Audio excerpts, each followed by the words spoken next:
namin.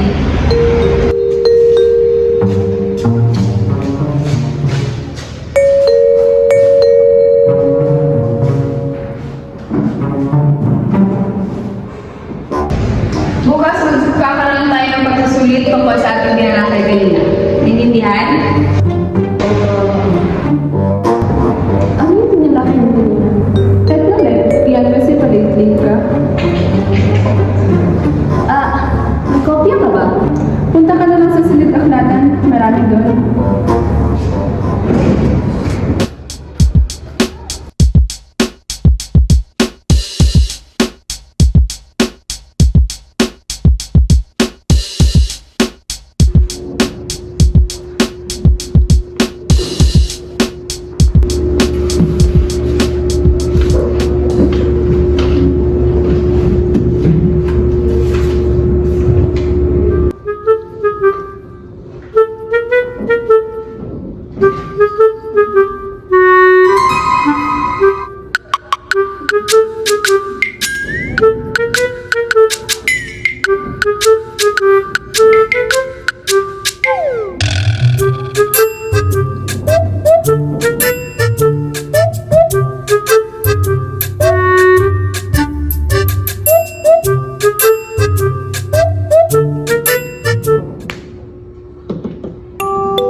Palangga!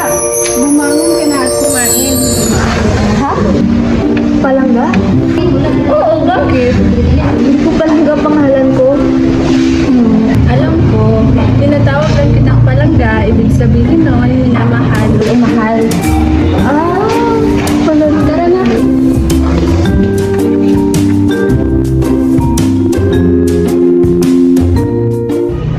Nakita mo ba yung bulong ng kagabi? Ano po yun? Ibig sabihin, bilog ang buwan. Hindi po eh.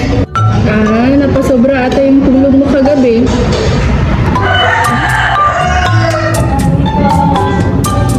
Oo, andyan na pala higala mo. Higala? Ha? Sino ka?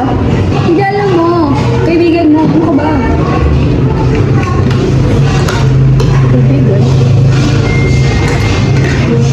Hindi ka ba nakakaramdam ng kalipay na nakita mo yung higala? Kalipay? Kalipay! Masaya! Ano ka ba? Kanina pa to. Kanina ko pa napansin, pagising mo. Teka lang. Panaginip to, no?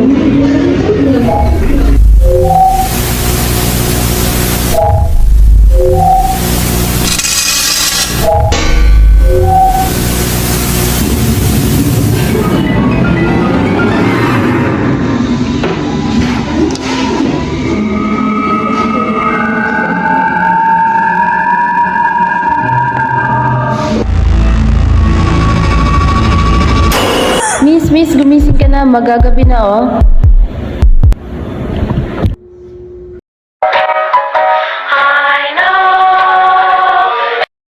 Hi, kaya pala naka-play pala to.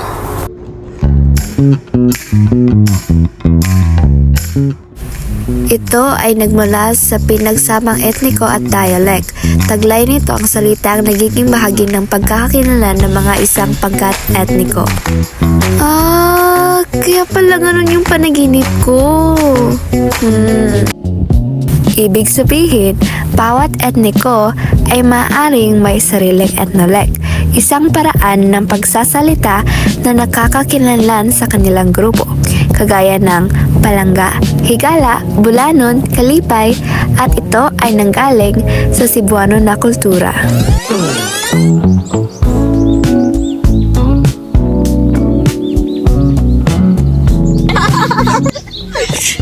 Ang saya, no? Pag magkakasama tayo, magkakaibigan. This is true.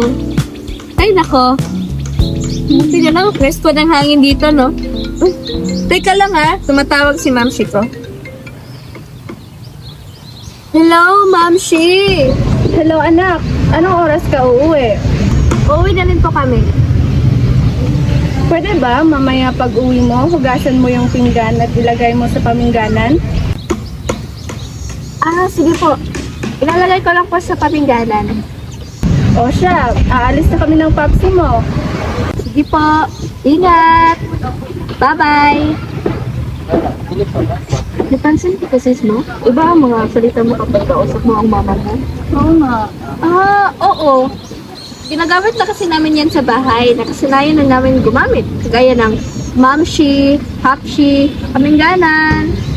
Kaya no, kahit magkakaiba tayo ng paggamit ng salita, magkakaintindihan pa rin tayo. Tama. Iba-iba man ang salita, magkakaparehas pa rin ang mensahe. Trusis! Ang importante, magkakaibigan tayo. Yes! Uy, mag-picture tayo! Sige. Uy, tumatawag ang papsi ko! Ang Ecolec ay variety ng wika na kadalasang ginagamit sa loob ng tahanan. Madalas na mumutawi sa bibig ng mga bata at matatanda. Malimit itong gamitin sa pang-araw-araw na pakikipagtalastasan. Halimbawa nito ay palikuran, silid-tulugan, pamingganan, papsi o mamsi, sis at marami pang iba. One is the loneliest number that you'll ever do. Two can be as bad as one. It's the loneliest number since the number one. One is the loneliest number that you'll ever do.